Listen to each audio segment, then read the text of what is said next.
ફરસી પૂરી તો આપણા દરેકના ત્યાં અવારનવાર નાસ્તા માટે આખા વર્ષ દરમિયાન બનાવવામાં આવતી હોય છે. પણ દિવાળીમાં આપણે એક નવી રીતે ફરસી પૂરી તૈયાર કરીશું જે દેખાવમાં ખૂબ જ સરસ લાગશે. ખાવામાં તો એકદમ જ સરસ છે. તમે જ્યારે પણ આ ફરસી પૂરી મહેમાનોને સર્વ કરશો ને તો દરેક જણા ચોક્કસથી તમારી પાસે આની રેસીપી તો પૂછશે કે આ ફરસી પૂરી તમે કેવી રીતે બનાવી. જોઈને એવું લાગશે કે એને બનાવવાનું ઘણું મુશ્કેલ છે પણ એકદમ સરળ છે. તો ચલો નવી ફરસી પૂરી બનાવીએ. હેલો ફ્રેન્ડ્સ, તમારા બધાનું હાર્દિક સ્વાગત છે. તો ચલો આજની મજેદાર રેસીપી બનાવવાનું શરૂ કરીએ. ફરસી પૂરી બનાવવા માટે અત્યારે મેં મેદો ઉપયોગમાં લીધો છે. ઘણા બધા એવું કહેતા હોય છે કે મેદાના બદલે ઘઉંનો લોટ લઈ શકાય, તો ચોક્કસથી લઈ શકાય.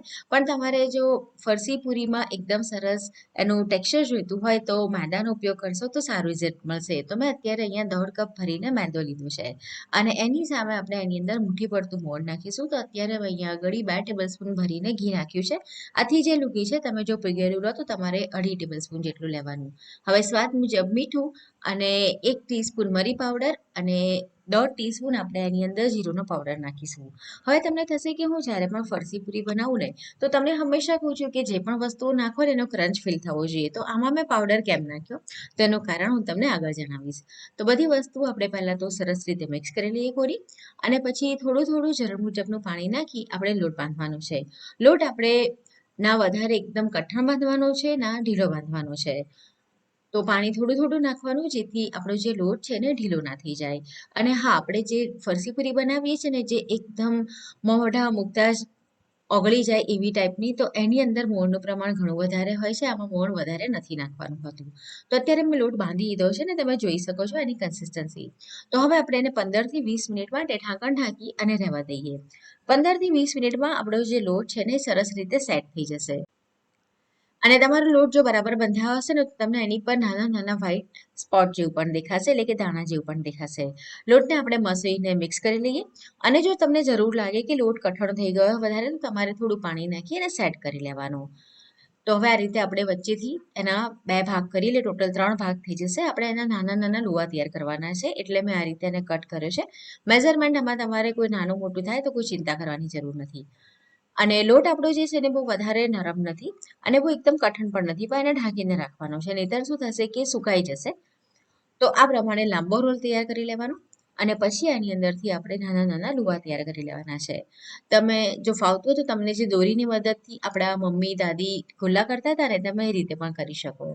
હવે એક બાઉલમાં ભરી દઈશું અને આપણે સાટો તૈયાર કરવાનો છે. તો એના માટે અત્યારે મેં 1/2 ટેબલસ્પૂન ભરીને ચોખાનો લોટ લીધો છે. તમારી પાસે ચોખાનો લોટ ના હોય તો મેદો પણ લઈ શકો. અને 2 ટેબલસ્પૂન ભરીને એની અંદર ઘી નાખ્યું છે.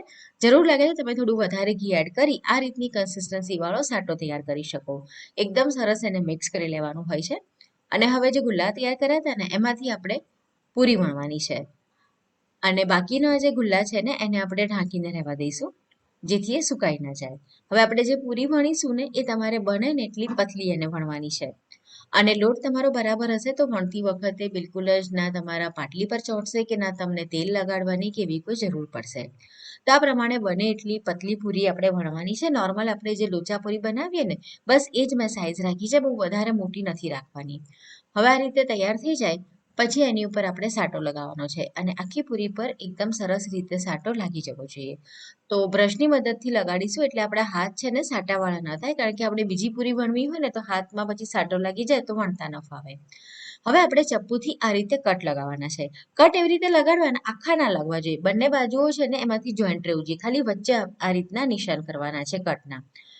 નિશાન થઈ જાય પછી તમારે હલકા હાથે એને આ રીતે ફોલ્ડ કરવાનું છે. આપણે ચોળાફળી બનાવીએ ને તો આખી રોટલાની ચોળાફળી કેવી રીતે બનાવીએ તમને ખબર છે. તો બસ એ રીતે અહીંયા કરવાનું છે. પણ કટ આપણે એકદમ નજીક નજીક લગાડીશું એટલે એની પતલી પતલી આ રીતની સ્ટ્રીપ બને. હવે એને ફોલ્ડ કરતા જવાનું છે અને હલકા હાથે એની જે આપણે પટ્ટીઓ કાપી છે ને એકબીજાની સાથે સ્ટીક ના થાય, ચોંટી ના જાય એ રીતે આપણે એને રોલ કરવાની છે. તો હલકા હાથે એને રોલ કરી લેવાનું. રોલ થઈ જાય પછી એને આપણે થોડો ખેંચવાનું છે આ રીતે. અને પછી એને શું કરવાનું છે ટર્ન કરી અને આ રીતે ગોળ કરી દેવાનો અને જે આ છેડો છે એને નીચેની સાઈડ પ્રેસ કરી દેવાનો અને દબાવવાનું આ રીતે. આ રીતે તૈયાર થાય પછી તમારે ફક્ત 2 વેલણ મારવાના છે એને. બસ. તો આ થઈ ગઈ આપણી પૂરી તૈયાર. તો આ પૂરી તમે જોઈએ એમ આગળ ખાવામાં અને દેખાવમાં બંનેમાં ખૂબ જ સરસ લાગે છે.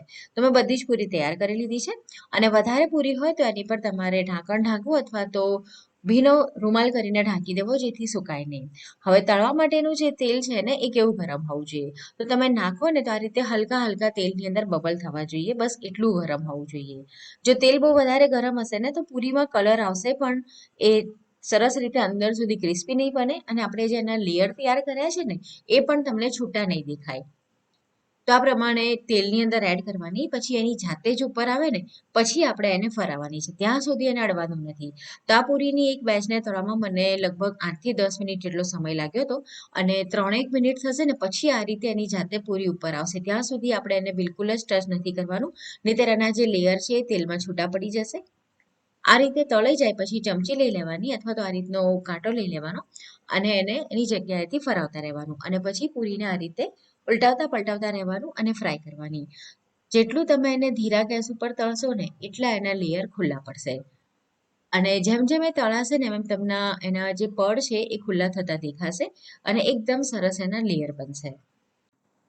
હવે મેં તમને આગળ એવું કીધું હતું કે આપણે પૂરીનો લોટ બાંધીશું ને તો એની અંદર જે જીરું પાવડર ને બધું કેમ નાખ્યું એનું કારણ છે કે જો તમે એની અંદર અધકચરું વાટીને નાખો ને તો જ્યારે આપણે પટ્ટીઓ કાપીએ ને તો બની શકે કે એના લીધે પટ્ટીઓ આપણી વચ્ચેથી બ્રેક થઈ જાય એટલે કે તૂટી જાય. તો એવું ના થાય એટલા માટે આપણે જ્યારે આ પૂરી તૈયાર કરીએ ને તો એની અંદર પાવડર એડ કરવાનો છે. તો જો એકદમ સરસ કલર આવી ગયો છે, ક્રિસ્પી થઈ ગઈ છે, ગોલ્ડન કલર છે. તો હવે આપણે એને બહાર કાઢી દઈશું અને હજુ આ ગરમ હશે એટલે થોડી વાર પછી હજુ ડાર્ક કલર થશે. હવે જ્યારે બીજી વાર આપણે તળવા મૂકીએ ને તો તેલ ગરમ હોય તો એવા સમય પર તમારે શું કરવાનું કે ગેસ બંધ કરી દેવાનો અને એની અંદર પૂરીઓ એડ કરી દેવાની. એટલે તમે એકસાથે બધી પૂરીઓ એડ કરો અને તેલ ગરમ ના થતું હોય એટલે કે ગેસ બંધ થઈ ગયો હોય એટલે વધારે ગરમ ન થાય તો તેલ ઓટોમેટિકલી ઠંડુ પડી જશે. તો બસ ગેસ બંધ કરી દેવાનો, બધી પૂરી એડ કરવાની અને લગભગ 1 થી 2 મિનિટ રહેવા દેવાનું અને પછી ગેસ ચાલુ કરી એકદમ સ્લો ફ્લેમ ઉપર એને તળવાની છે, જેવી રીતે આપણે આગળની પૂરી તૈયાર કરી. તો બસ સેમ આ જ રીતે આપણે બધી જ જે પૂરીની બેચ છે એ તળીને તૈયાર કરી લઈશું. બસ આ નાની નાની ટિપ્સ અને ટ્રિક્સનું ધ્યાન રાખશો ને તો તમારી ફરસી પૂરી એકદમ સરસ બનીને તૈયાર થશે. જાણે કે આપણે ગુલાબનું ફૂલ તૈયાર કર્યું હોય ને નાનું એના જેવી દેખાશે. તમે જોઈ શકો છો એની અંદર કેટલા બધા લેયર્સ તૈયાર થયા છે અને એકદમ ખસ્તા ક્રિસ્પી બની છે. તો રેગ્યુલર ફરસી પૂરી તો આપણે બનાવીએ જ છે. તો આ દિવાળી પર આવી લેયર્સ વાળી ફરસી પૂરી બનાવીને તમે ચોક્કસ ટ્રાય કરો અને તમને અવાજ હું સંભળાવું તો અવાજ પરથી જ આઈડિયા આવશે કે એકદમ સરસ છે, ક્રિસ્પી બની છે અને સાથે સાથે તેલવાળી બિલકુલ નથી થઈ. તો આજની રેસીપીનો વિડીયો પસંદ આવ્યો હોય તો વિડીયોને લાઇક કરી તમારા ફ્રેન્ડ્સ અને ફેમિલીની સાથે એને જરૂરથી શેર કરો અને આવી નવી નવી રેસીપી જોવા માટે જો તમે કિચન ક્રાફ્ટ ચેનલને સબસ્ક્રાઇબ ના કરી હોય ને તો જરૂરથી સબસ્ક્રાઇબ કરો. તો ફરીથી મળીશું આવી જ એક નવી અને મજેદાર રેસીપીની સાથે.